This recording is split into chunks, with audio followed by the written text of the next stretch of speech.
Swag and everything. We're good. All right, and I'll just double check that we're live.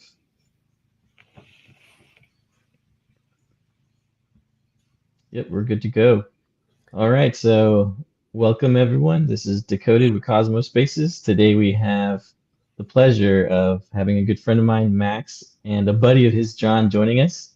John, I'm really excited to get to know a little bit more about you. I know plenty about Max, so a lot of the questions here will be focused on you, John. Oh, So I think Max will like that for once. Yeah.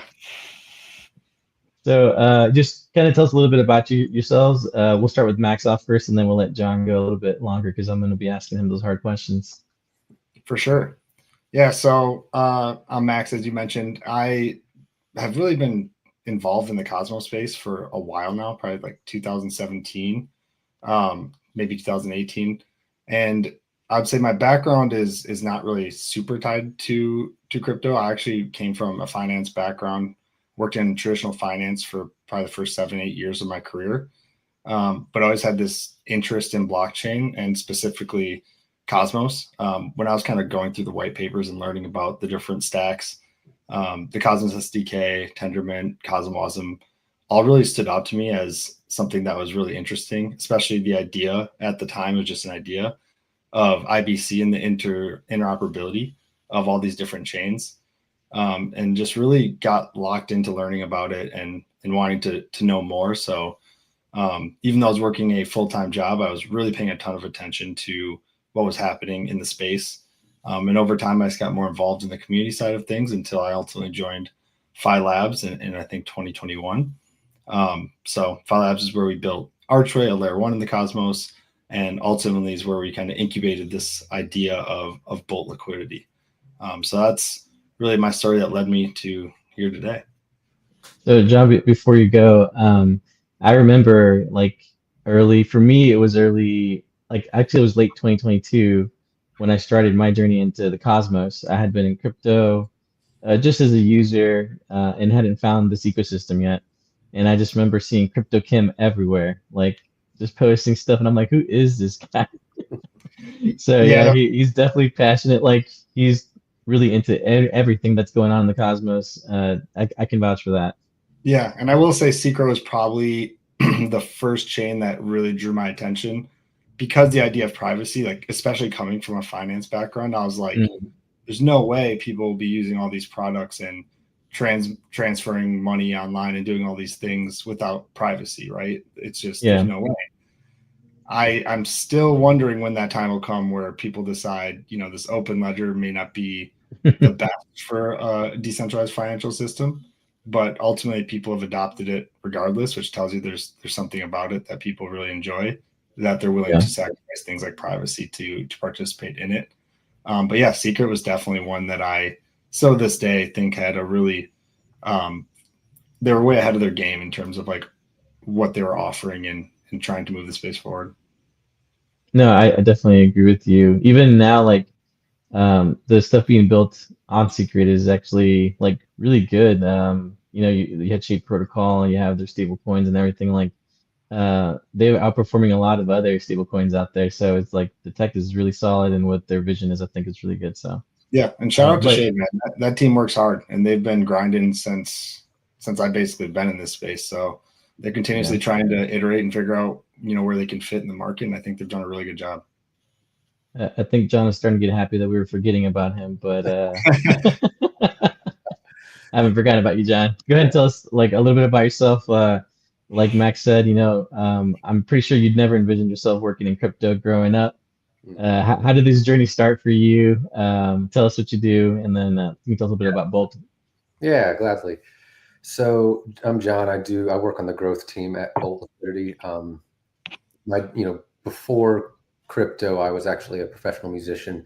I worked in the entertainment industry in the U.S. and was, I did booking, I did management. I used to do like 160 shows a year, and so that's where I started really cutting my teeth on marketing, community engagement, things like that, and branding, social media, stuff like that. So I was very involved in that world for a long time. And then between some injuries I'd suffered and then COVID happening, which, brought my industry basically to a halt.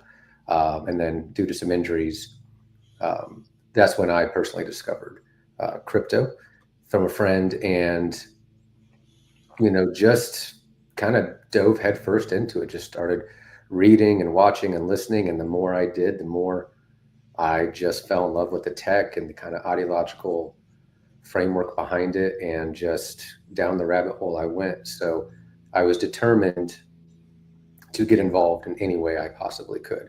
And there were some smaller protocols at the time that I was interested in, that I just got active in the Discord, became, very interested and active participant in the community. And because of my knowledge of their tech and the community, and I ended up getting involved in working for these different smaller DeFi protocols, which over time led me to working at Phi Labs, which incubated Bolt Liquidity, and here I am. Awesome. So I don't think it's fair that, now I know all this stuff about you guys, so I'm gonna tell you a little bit about myself. Please do. So for me, my journey started around 2017. I had heard about, crypto before, specifically Bitcoin.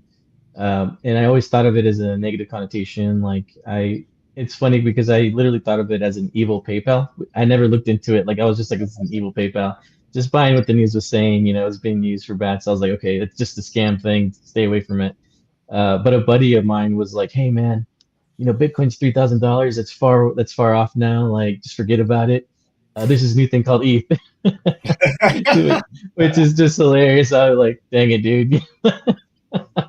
I think we've all been there at one point where Yeah. you thought Bitcoin had already gone quite a bit. So you're like, okay, what's the beta play? What's the next one that's going to go? And Yeah. you just use the Bitcoin. That was always the play. Always the play. But I just remember it so vividly because I was like, dang it. But yeah, so he started off on this rabbit hole, and I learned about ETH, and then I was like, oh man, what really caught my attention initially was, my parents are from El Salvador. They used to send money back home. It used to cost like 10% of what they were sending, using the different methods of sending money down there, which I remember them complaining about that. And so seeing this technology, I was like, oh man, this could have made things so much easier. Sometimes less than pennies to send all that money to a different address. So that's what really started getting my attention. That was the tech. Fast forward, I went through that whole bear market. Got depressed. I never sold any of what I was holding. I would just not look at the news, not look it up as much as I was anymore. But I so often would just kind of start looking around, and yeah, I ended up finding the Cosmos in 2021 into 2022, and a group of friends. When I was trying to get more involved in like different ecosystems, I started looking into a token back then called Switcheo. Initially, it started in the Neo ecosystem. I was all about ant shares, and I looked into Switcheo. I was trying to find what was on there, and then they said they were switching over to Cosmos SDK, and so I was like, okay, let me kind of look into this. And so during that journey, I found a few people who wanted to do spaces like this for Twitter. They wanted to talk about Cosmos, and so we ended up doing those a couple times. And then we had people like Zaki jump on, Sunny jump on, and so we're like, what the heck is going on? This is awesome. Like, I felt this was the only ecosystem where you could get devs, co-founders, founders, and people actually willing to talk about what's going on. So it just was super exciting times whenever we made Cosmos spaces. And just fast forward to where I'm now. A few of the guys from the team started working like at Evmos, at Stargaze, and I was like, man, how am I going to be the only guy like not working in an actual crypto project? And so I had gone to Medellin in 2022 for Cosmoverse, and I remember David Shea from Babylon talking. Actually, you know this part of the story well, and so they stood out to me like crazy. I was like, I need to keep up with Babylon. And then I ended up, reaching out. I got a job as a community manager at the time, and now I work as their social media lead over at Babylon. So just kind of crazy. During that time that I was just doing Cosmos Spaces, I was actually a school teacher, fifth grade bilingual school teacher. So that was my full-time job, and it hasn't. It's only been like a year and a half now that I've been completely fully into crypto. So just love this journey, love the experiences that have brought me here, and so like I said, I'm looking forward to getting to know a little bit more about Bolt and what you guys are doing. Yeah, dude, that's awesome. First off, I didn't think I knew you were a teacher. before this. Maybe we've discussed it, but that's quite interesting. And I actually also had a very similar experience where, with the Cosmos specifically, the ability to like interact and talk to some of like the prominent founders and just builders in the space was Yeah. unmatched. And I thought that was just like an amazing thing to be able to so easily like get in contact with these people, or even just, when you tweet at them on Twitter, they would actually respond and give like Yeah. detailed answers to your questions, where like that just doesn't exist in any other space. No, it really doesn't. So that really stood out. But yeah, I think we can all agree it's been a kind of a beautiful ride so far. I love seeing what's been built. But yeah, let's talk a little bit more about Bolt. Max, I know I've known you for a while. I know that you've worked over at Phi Labs. You guys do Archway. And then when we talked here a little bit off camera, we talked about seeing you guys at ETH Denver. You guys started talking about this thing called Bolt and talking about how it's going to affect DeFi. So maybe I can ask you guys, what is the problem in DeFi that Bolt is trying to solve? I can let you take that one, John. Yeah, well, basically, there's something in DeFi that everyone's just accepted as a norm, and that is slippage. That you're likely not going to get 100% of what you pay for, and that's just due to the current model, the AMM model, and the way liquidity works. And when you start to add up the amount that's lost to slippage across ecosystems and just in general, it's a pretty astronomical number. And the way we kind of look at it is, you wouldn't accept less for your dollar in your daily life. So why do we do that in DeFi? You want to settle for 97% of a beard trim. You wouldn't settle for having someone washing, almost your entire car or painting most of your house. So why do we settle for most of the assets that we're buying in DeFi? And so basically, that's the problem that Bull is aiming to solve. Yeah. And just to expand on that slightly, like there's a few things I think we're solving. One is this idea of slippage and getting rid of that. Another piece is like fragmentation of liquidity. So like traditional AMMs, even order books at time, they have multiple pairings. So like if you're going to buy, let's say like Atom on a DEX, there's going to be a USDC Atom pairing. There might be like an Osmo Atom pairing, an ETH Atom pairing. And so every like incremental pool that you have, that Atom liquidity is getting spread across those. So it's fragmenting liquidity, so the pools just aren't as efficient. And then on top of that, the liquidity itself is spread across the entire AMM curve. So most of that capital is sitting idle. And we've moved a little bit closer to something like with concentrated liquidity, where you can concentrate more liquidity in the trading range. But again, you're still spreading it across a range. So there's always going to be a certain amount of capital is just not being utilized. And with AMMs, the amount of liquidity depth you need to service large trades specifically is huge, right? Like if you're trying to do $100,000 trade and you want to avoid slippage, you're going to need 5-10 million, probably more, of actual liquidity in that pool. And that's really hard for a lot of ecosystems and DeFi products to acquire is that type of liquidity depth just to service large trades. So Bolt kind of comes in and helps fix that issue. That's what I was gonna say, because it seems like unless you build on Ethereum, you're kind of screwed when it comes to the liquidity. Anything being built, I think, on other chains, they suffer not having enough liquidity, like you're mentioning, and it makes you have to be worried about slippage. But like when I was doing my research on you guys, I saw zero slippage, kind of all over the place. And so maybe can you guys talk a little bit about how you guys are really accomplishing that? Maybe it's not, is it really zero, or is it just as close to zero as possible, or how does that work? So it's actually zero slippage, because there's really two things that impact you when you're doing a trade. So there's price impact, right? So that's just that's more related to like the balance of the pool. As you unbalance an AMM pool, the less you get, because it's pricing the actual tokens based on the ratio of tokens and liquidity in that pool. And so then the other piece is slippage. And that's really the change in price that you're getting between when you essentially, start the trade and when it's actually executed. So there could be people front running you or basically extracting MEV. There's all sorts of things that people can do to essentially return you less assets than you initially had swapped for. So how Bolt fixes this is through a few different ways. The main thing it's doing is it's kind of decoupling the pricing of the asset from the liquidity and the pool balance itself. So we use a deterministic price oracle, and we're basically sourcing these prices from the most liquid sources, which are centralized exchanges. Okay. So by having these oracles relay essentially the prices from the sexes, we're able to replicate the market conditions from a centralized exchange on chain. Therefore, the user is just getting a better overall price. And we're using single-sided pools to fill these orders. So when you create an order and you get quoted your price, you're going to get the amount of assets at that price. So there's no front running, there's no ability to extract MEV. Therefore, it eliminates the slippage. And then on top of that, you're just typically getting a more efficient price because the centralized exchanges are more efficient in general. They have deeper liquidity.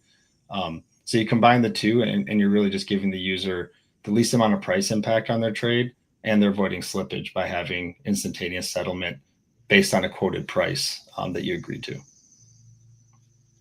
Awesome. So I believe I've read this, and you can correct me if I'm wrong, that one thing you also do is you only have to provide like one asset, and you can get rewarded in both pairs that are being traded. Is that right for people who are providing liquidity in that way? So yes. So currently we don't have permissionless liquidity provision. At the moment, we're Okay. actually funding all the liquidity for the pools. And that the Okay. reason is just because it's a new protocol. We want to ensure that it was working as intended. Makes And could sense. kind Yeah. of harden it a bit more before we started to allow third parties to deploy liquidity. But to your point, that's correct. We have single-sided liquidity pools that sit on each outpost, and they're able to accept any quote asset as a trade because Did his audio cut for you, John? Yeah, Max, your audio just cut out right mid-sentence. got to turn off my phone, swap to my Yep, you're back. my. Oh, I hate when that happens. Like your Bluetooth decides that it knows what you're gonna connect to. You're muted now. Just got to unmute and then, yeah. Sorry. Perfect. So, like I was saying, we basically aren't allowing permissionless liquidity at the moment. But to your point, that is how it works. So, what you do is you deposit a single-sided asset into a pool. These pools sit on each outpost, and these pools can actually accept any quote asset. So, if you have an ETH pool sitting on an outpost, someone can trade USDC, Atom, whatever, and the pool can accept that. And then what happens is someone is on a centralized exchange, typically like a market maker, and they're hedging each trade. So if someone wants to buy 25 ETH from the pool, we're essentially gonna with USDC, we'll basically take the USDC on a centralized exchange and buy that same amount of ETH back at virtually the same price, and we use that to keep replenishing these pools, so that liquidity can be turned over as many times as possible, and then the actual LPs themselves will earn fees in whatever tokens are being traded. So to your point, yes, Yeah. they'll earn fees in ETH if that's being traded into the pool. They'll earn fees in USDC if that's being traded into the pool. So it gives you an opportunity to earn fees on trades while not having to experience things like impermanent loss or having to rebalance your position in a pool. Yeah, that's one thing that I've always hated. It's always like steered me away from doing that is of the fear of impermanent loss and having to rebalance, having to be like, oh, I gotta buy some more osmosis or something to balance the pair. Yeah. So that it's nice that you're kind of, helping with that and making that not something you have to be worried about because it is something that is pretty stressful, to be honest. And costly. It's costly because it costs Yeah. money every time you need to rebalance or swap into the other asset to try to even out the pool, especially in concentrated liquidity. If you're in a very thin range, very small price movements will unbalance your position. or even take you out of range, which requires you to, again, go back and manage it. And that costs money and time every time you need to do that. So I wanted to ask you guys, how did you guys end up coming up with this idea? Like I'm sure that you guys, sat down to brainstorm, try to think of different things that like you could, work on or build. And I'm curious as to what ideas didn't get picked, and then how you ended up picking this one. Do you want me to take this one, John? Yeah, you were at the table when it was. Yeah. So I can say so basically where Bolt stemmed from was, with Archway, we built this layer one general purpose smart contract platform. And what we noticed is we had some apps, but there was more to be had if we wanted to see it be successful. So we were trying to think of ways that we could, I guess, make Archway more valuable and more appealing as a place for people to build it and really come use from a user standpoint. So we're Yeah. trying to come up with different ideas of how we could do that. And one thing that we landed on in general was this idea of offering a service. When you look around the space, some of the most profitable and successful products are ones that are just providing a service. So we're trying to figure out how we could build something like that.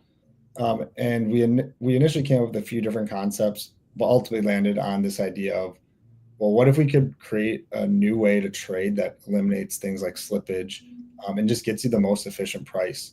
And so we really developed this whole idea from that concept. And then we said, like, how do we do this in a way that it's not necessarily an application, but something that anyone could use? So basically infrastructure that you can integrate with any DeFi product. And then that's originally where Bolt came from. What we realized pretty quickly is that this would be an awesome application on Archway, which is why we actually deployed the first outpost on Archway. But we also realized it had a lot of use outside of just Archway itself. And the idea was much bigger than a single chain. So that's where we finally decided it made sense to not only deploy it on Archway, but then really do this outpost model that allows us to launch this on any chain, really in any ecosystem or network, so that users can benefit it, across the entire space and not just when using Archway. Yeah. I don't know if a lot of people know this, but I remember reading that you guys with Sui, right? There's an integration with Sui. So I think that's a pretty big get. Maybe you can talk about, how you guys are able to do that, and I think what it means to the technology that you guys have built. If I can, yeah, I'll jump in. That's one of the interesting things about Bolt is that it's purely an infrastructure product. We don't want to compete for users in an ecosystem. There's already really just top-notch applications in these various ecosystems, and basically Bolt exists to just supercharge them, to offer them more efficient pricing on chain. And so, like Max said, we deploy an outpost in an ecosystem, and then existing applications can just plug into it and use our pricing. So for Sui, for example, we've been in talks with a number of the aggregators, and because they're just, finding the most efficient pricing. If we have the most efficient pricing, it'll route through us. If we don't, it'll just route through who has the most efficient pricing. So, but because of our model for the assets that we support, we feel confident that we will have the most efficient pricing on the assets that we support. So the roadmap, so to speak, was, let's launch it, with Archway. We're really familiar with the stack. Let's work out any sort of kinks we need to there, and then we'll deploy into Sui. Then we'll move into the EVM layer 2s, Solana, AVAX, and such. So that's, wherever there is fragmented liquidity, Bolt can be deployed. And because, we feel it's a multi-chain world, and to Max's point, we just want to offer a service by offering more efficient pricing on chain. Pretty much any blockchain can benefit from that. And again, we're not there to compete, like I said, with the existing applications. We're just there to basically supercharge them. Yeah, we've mentioned fragmented liquidity a few times now. If someone were to ask you just to kind of like really quickly explain that, how would you quickly explain them why this is an issue and exactly what is fragmented liquidity? Yeah. Well, to start, fragmented liquidity, the way I see it, is just liquidity spread across a lot of different venues, whether it's pools on a specific DEX or across multiple DEXs across the space. So I'd say Ethereum's a great example of that, where you go to almost any DEX, you can swap into Ethereum, which means that every one of those pools has to have its own bespoke Ethereum liquidity to be able to service those trades. Whereas if Yeah. all the liquidity of Ethereum was in one pool, you would never have slippage. There'd be so much, or price impact. There'd just be so much liquidity available. But that's not the case currently. So essentially, what we're trying to solve is to find a better way to, execute swaps in a way where the liquidity itself isn't determining the price, and therefore the depth of that liquidity is not nearly as important. Where the depth of the liquidity does become important is the size of the trade. For example, with Bolt, if you have $100,000 of ETH in a pool, you can do $100,000 trade without slippage. And assuming Wow. that the centralized exchange is fairly liquid, you may not have price impact either.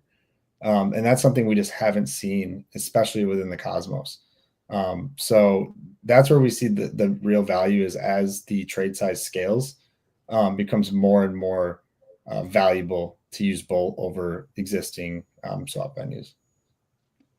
Okay. I came across something that just stood out just because of the acronym, which was POPE. Is Yeah. that how you guys pronounce it? Could you Yes. tell me a little bit about it?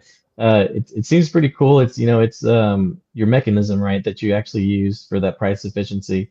So tell us a little bit about it. And yeah, great name. Thank you. So POPE is proof of pricing efficiency. So really what we're just trying to get across here is that this is the concept that we're using that allows you to get better pricing and get more value out of the liquidity. And what it's doing is kind of what I discussed earlier is what we're doing is we're sourcing pricing from all the most liquid centralized exchanges for these assets, and we're relaying them on chain, and posting these prices. So when a user goes to swap using Bolt, whether it's through an aggregator or directly through like a Connect swap page, when they go to swap, they're gonna get quoted at whatever price is being posted from the centralized exchange. And whenever they execute, they will get that exact price, regardless of what's happening, in that block. So, for example, when I talked about MEV and front running, you're still getting the Yeah. same price that you were quoted.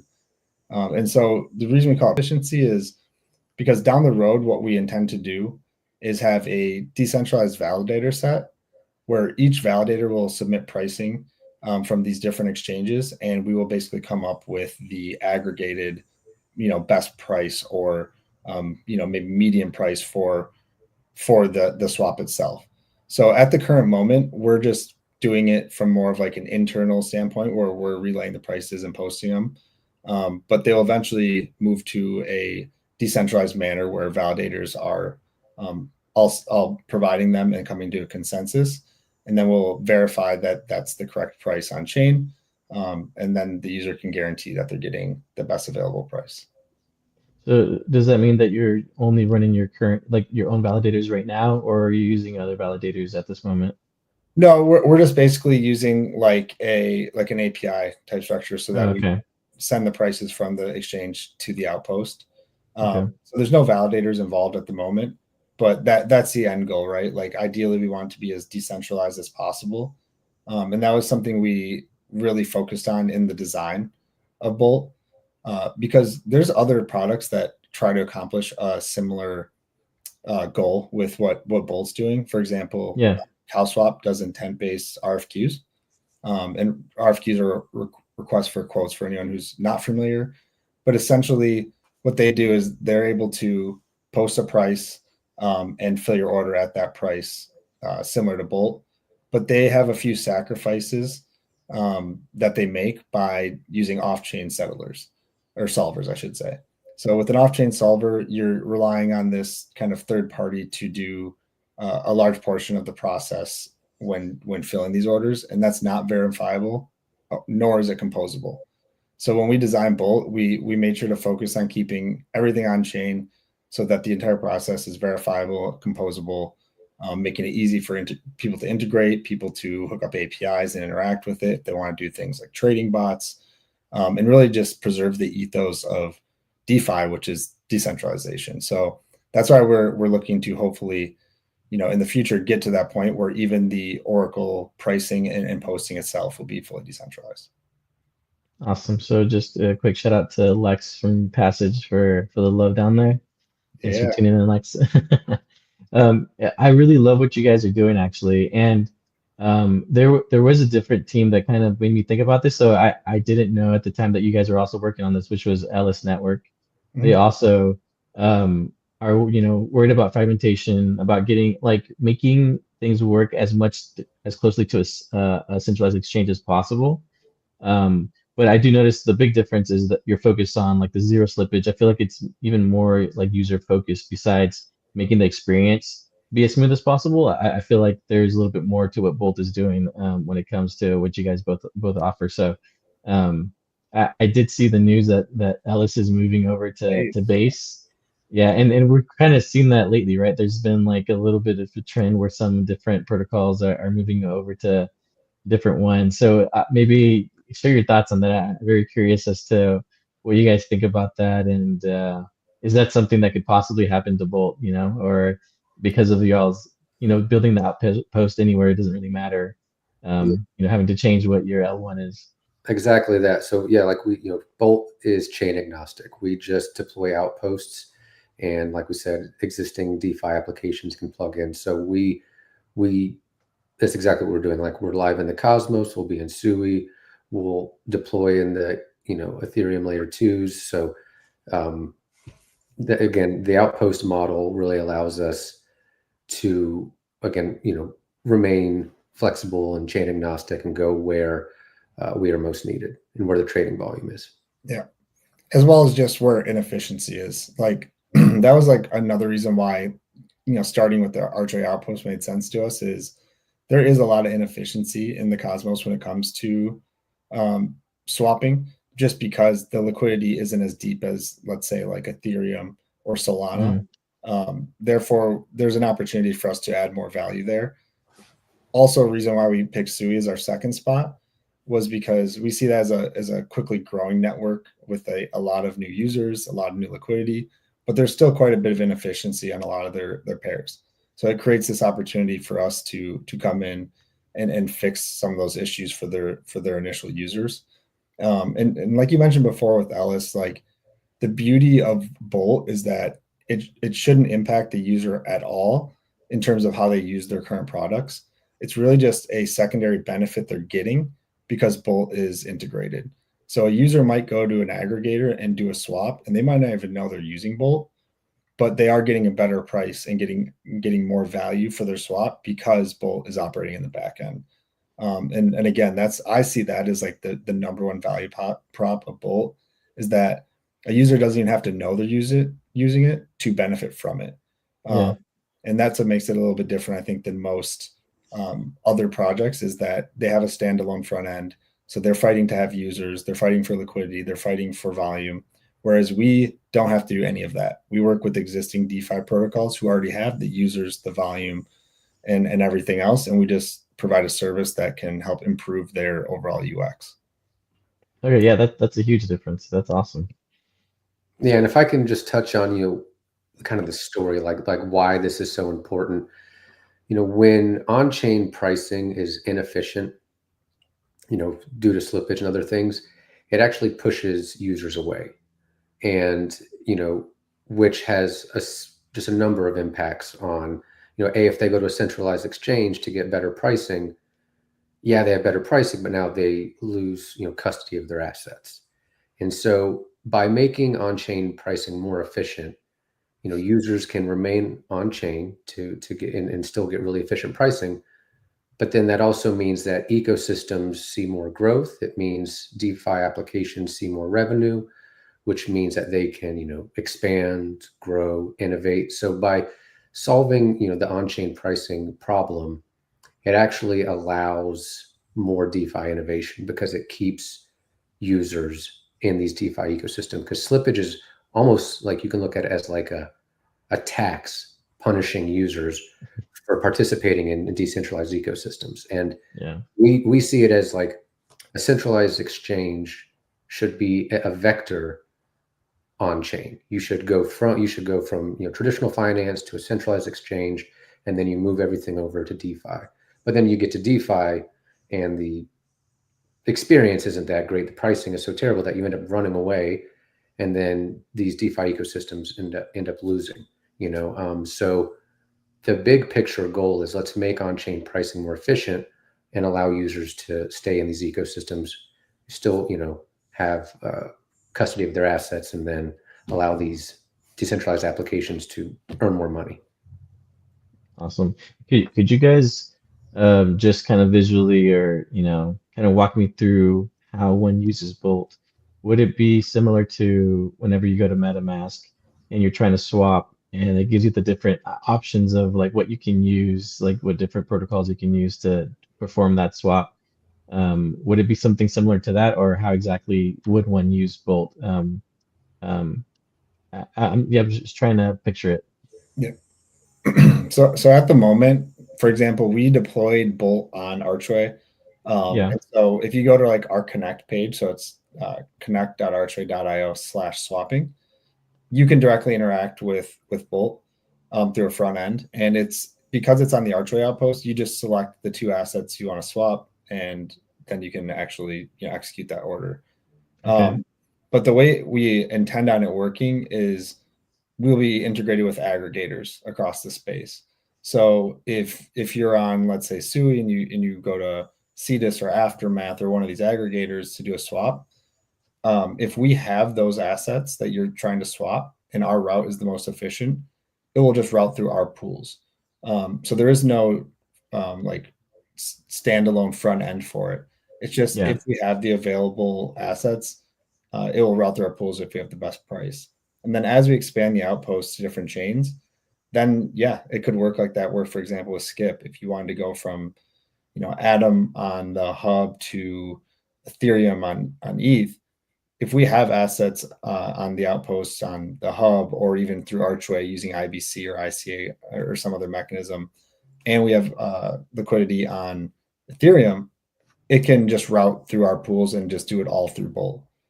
So to a user, it's no change in their current like UX and how they would typically use an aggregator or a cross-chain bridge type function. It's just that in the back end, we're providing liquidity pools and pricing that could be advantageous to them, and the aggregator itself will route it through there if that's the case. Yeah. And like to Max's point, the user will never change their behavior to use Bolt. All they'll notice is that, wow, I'm getting really good pricing on these assets. Yeah. This is awesome. They go about their business. Yeah. Yeah, that is a great outcome for the user, to actually be able to get what they put in. So that's awesome. I guess the only thing is for you guys to be able to get into as many different aggregators as possible as soon as possible. So I hope you guys are able to, keep making those partnerships, keep building, keep getting, those assets to you guys so you guys can provide those things. So that's awesome, guys. Well, there's also, just I'll add quickly, like there's other use cases for Bolt in my eyes in the DeFi space outside of just providing liquidity and allowing people to swap via aggregators. There's a lot of different things that are happening in DeFi where price efficiency becomes an issue. One big one is like liquidations. When you're on like a perps platform or a borrowing and lend platform, a lot of times they'll accept as collateral all sorts of assets. And when you do get liquidated, a lot of times they need to liquidate that position, which requires them to do large amounts of transactional volume or swaps. And that's a lot of times they have to bake that into the liquidation fees or what have you, because they know like if they're going to do a huge swap, they're going to lose on it when they're trying to get back to whatever collateral asset they want to own. And so you could utilize things like Bolt for even the liquidation process. Like you have a very large order that needs to be liquidated. You could come run it through Bolt directly through like our APIs and do it in a way where you're getting essentially the prevailing price. And if we have sufficient liquidity depth, then you will not have any slippage and potentially won't have any price impact. So to someone who's operating like a perps platform or a borrow lend, this can become a really unique way to liquidate positions that is efficient for the protocol, allowing them to keep more of like the fees, or allowing them to keep more of the liquidity that was initially offered as collateral. Yeah. It just makes you guys more appealing, I think, to them too, like to be able to do that. So that's awesome that there's that other use case as well. Is there anything, guys, that I haven't been able to touch on that you guys want to talk about, Dave? I would just say for us, one of the big, I'd say blockers is just liquidity and scaling the liquidity up. So for anyone who's maybe testing it out right now on Archway, we don't have a large amount of liquidity because we, again, trying to make sure the project works as intended, and that there aren't any security or vulnerabilities. But for us to really accomplish what we want, we have to scale the liquidity to a point where we can really service any size trade. So it's always helpful if we're working with other teams and partners on this. For example, we list assets like Atom, Osmo, Celestia, Injective, Wrap Bitcoin, and I'm probably missing a few others, but Arch as well. But we can work with teams to help them have more efficiency on their assets specifically. Like for TIA, if they wanted to have a venue where they can guarantee that user are going to get good pricing, especially on large trades, they could come provide TIA liquidity, and give people that place where this can happen. So we're really looking to work with other teams in the ecosystem to help expand the liquidity, because it ultimately helps their users, especially if you want more users to acquire your token. They're going to want to do it in a way that's efficient, especially as their trade size grows. So this could be a great venue for that, and therefore it makes sense for other, foundations and ecosystems to participate in this as well through the liquidity provision. Awesome, thanks, Matt. John, do you have anything in mind? I would just say, please follow along the journey. We'd appreciate the support. You can follow us at Bolt Liquidity on Twitter. You can test out the product even without spending capital. You can see for yourself if you go to Archway's front end, which is connect.archway.io, and there's a swap page. You can actually just play around by entering different amounts into their swap interface, and we actually have price comparisons to show you what you would get on another, something like a Osmosis or a Skip. So you can actually see side-by-side comparisons, and you don't even have to actually deploy capital just to see the value of Bolt. And Bolt really shines at scale, because that's typically where price impact would happen. So, if you're swapping large amounts, that slippage really adds up. But we would just ask, give us a follow on Twitter, check out, the website. And if you want to, if you already have, an aggregator or an application you are a big fan of that you'd love to see Bolt integrated into, let us know, let them know that you want to see Bolt integrated, and we're happy to do so, to work with any teams to get integrated, just to offer their customers more efficient pricing. Awesome. Thank you again, John and Max, for joining us today. Really big pleasure. I love learning more about Bolt and what you guys are doing. I'm a big believer in what you guys are building. So much success to you guys, and hopefully we can get you guys on here again, talking a little bit about other integrations that you guys have made. Yeah. Thanks so much for having us, Eric. It's been a pleasure. Yeah, seriously, appreciate you having us on, and we look forward to getting Bolt out there to more users and deploying on these different ecosystems. So I'm sure we'll have some discussions ourselves, but ultimately, yeah, this is a product that can benefit anyone from any ecosystem, and that's the goal. Awesome. Cool. Thanks, guys. Take care.